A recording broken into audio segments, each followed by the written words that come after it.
Jadi mereka katakan pelayanan itu perlu, tetapi harus ada sarana-sarana untuk menunjang akan para pekerja ini, para pelayan Tuhan ini. Dan pastinya itu ada di dalam Alkitab. Nah, dengan pimpinan Jan Andrews, tim ini memberikan laporan pada awal tahun 1859. Mereka mengusulkan rencana yang kemudian dikenal dengan Systematic Benevolence atau Sister Betsy. Nanti kita akan pelajari ini. Ini dapat membantu para pekerja, dapat membantu akan para pelayan Tuhan pada waktu itu untuk mereka dapat melayani Tuhan, tetapi mereka juga tidak terabaikan atau setiap kebutuhan-kebutuhan mereka juga dapat terpenuhi dengan baik. Oke, ini dia Sister Betsy dan sokongan untuk pelayanan. Walaupun Sister Betsy atau Systematic Benevolence ini belum sesuai dengan sistem perpuluhan di gereja, ini bukan perpuluhan ya, karena sistem perpuluhan nanti setelah penyelidikan lebih jauh lagi akan Alkitab di tahun 1870-an. Kita masih di tahun 1850-an dan 1860-an awal. Ini merupakan langkah pertama dari pemberian yang sistematis untuk menyokong gereja dan perkembangan selanjutnya kepada pembentukan organisasi formal. Jadi sekali lagi ini bukan membahas mengenai perpuluhan. Sister Betsy ini bukan mengenai cikal bakalnya mungkin akan sampai ke situ. Tetapi Systematic Benevolence ini semata-mata hanyalah untuk membantu para pekerja, para pelayan gereja atau pelayan Tuhan pada waktu itu untuk mereka dapat melayani dengan lebih maksimal lagi. Sehingga anggota-anggota jemaat dilatih untuk memberikan secara sistematis. Oke, Sister Betsy dibuat supaya mencegah para pekerja atau pendeta memiliki pekerjaan sampingan selain menginjil. Jadi tidak ada sideline, hanya ada pelayanan yang khusus diberikan untuk melayani anggota-anggota jemaat di dalam pergerakan perkumpulan Adventis Sabatarian. Rencana itu mendorong para pria untuk memberikan 25 sen per minggu dan wanita 10 sen. Sebagai tambahan, pria dan wanita dibebani 1-5 sen tiap minggu atas kepemilikan mereka yang bernilai $100. Jadi ini merupakan usaha atau cara dari para pionir gereja pada waktu itu, para pimpinan pada waktu itu, untuk supaya dapat memberikan pemberian yang sistematis. Makanya mereka mengatakan, oke, pria 25 sen per minggu, wanita 10 sen per minggu, dan apabila ada kepemilikan harta milik yang bernilai $100, itu harus diberikan 1-5 sen tiap minggu.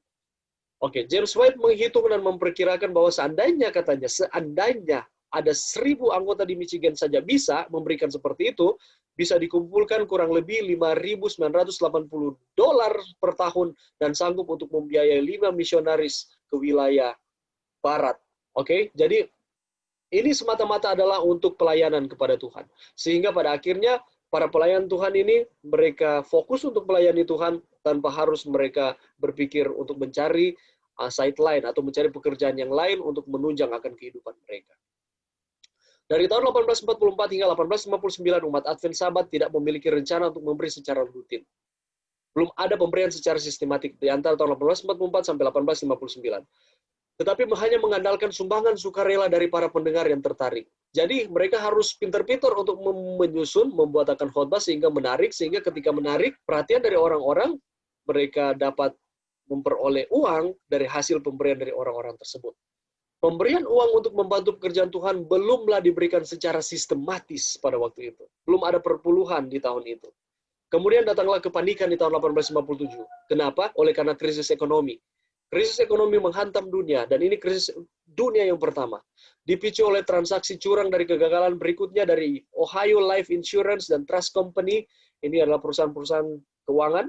Kepanikan finansial ini menyebabkan banyak bisnis gagal, industri kereta api menurun, dan ratusan pekerjaan ini dipecat. Dan ini berdampak kepada anggota-anggota gereja pada waktu itu.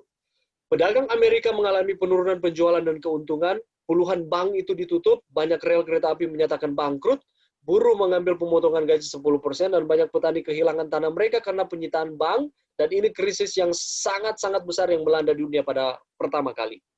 Area yang paling terpukul di Amerika Serikat adalah wilayah Great Lakes, tempat orang Advent mendirikan kantor mereka di Battle Creek pada tahun 1855. Jadi secara langsung terdampak kepada orang-orang Advent pada waktu itu di tahun 1855.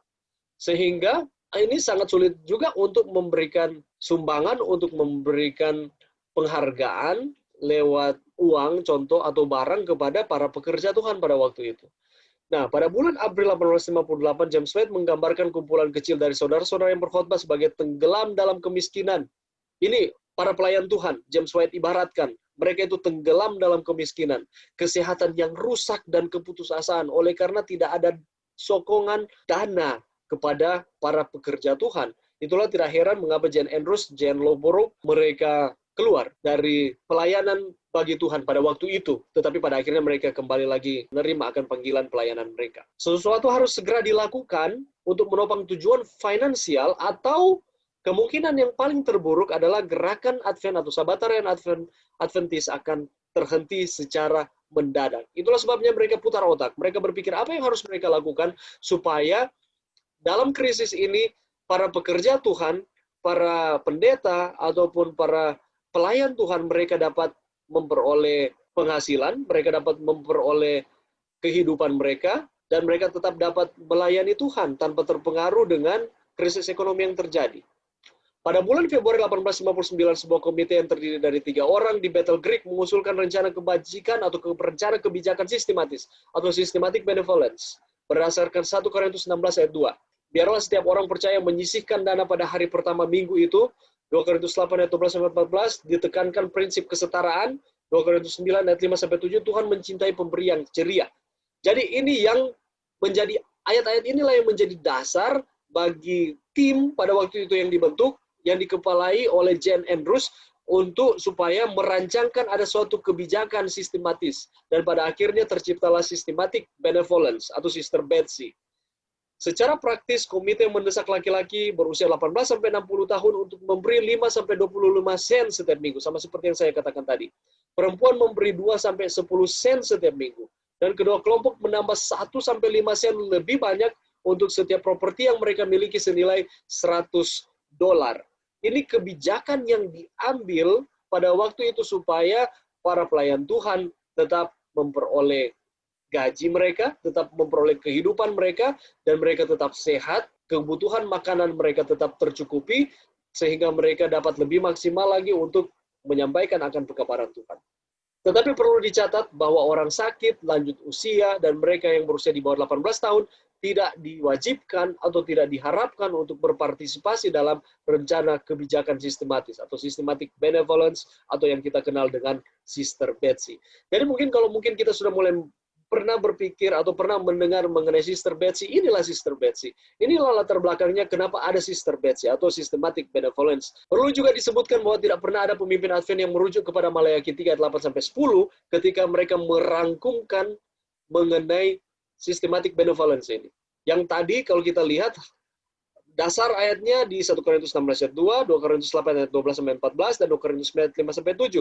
Tetapi mereka tidak merujuk di Maleakhi 3 ayat 8-10. Memberi persepuluhan dari pendapatan seseorang. Tidak ada yang menggunakan istilah pengorbanan untuk rencana ini. Juga tidak ada penulis yang pada awalnya menekankan berkat ilahi yang bisa diperoleh dengan memberi. Jadi dasar dari Sister Betsy ini bukan Maleakhi 3 ayat 8-10. Oke, alih-alih artikel di Review and Herald menekankan kebutuhan besar akan sebab dan keadilan supaya ada penyetaraan, itulah sebabnya ada Sister Betsy. Bukan oleh karena itu adalah milik Tuhan. Oke, jadi bukan persepuluhan di sini sedang dibahas, tetapi supaya ada keadilan, supaya ada kesetaraan, itulah sebabnya kita memberikan persembahan itu untuk membantu supaya para pendeta, para pelayan itu setara, adil di dalam kehidupan. Mereka melayani, tetapi mereka juga diberikan keadilan. Rencana keuangan dikembangkan dalam 2 tahap utama. Ini dia yang saya katakan tadi. Kebajikan sistematis atau kebijakan sistematis atau systematic benevolence atau Sister Betsy dan persepuluhan nanti di tahun 1878 sampai saat ini. Jadi ini yang merupakan pelajaran kita pada saat ini. Semoga kita dapat mengerti akan pelajaran ini dan Tuhan memberkati.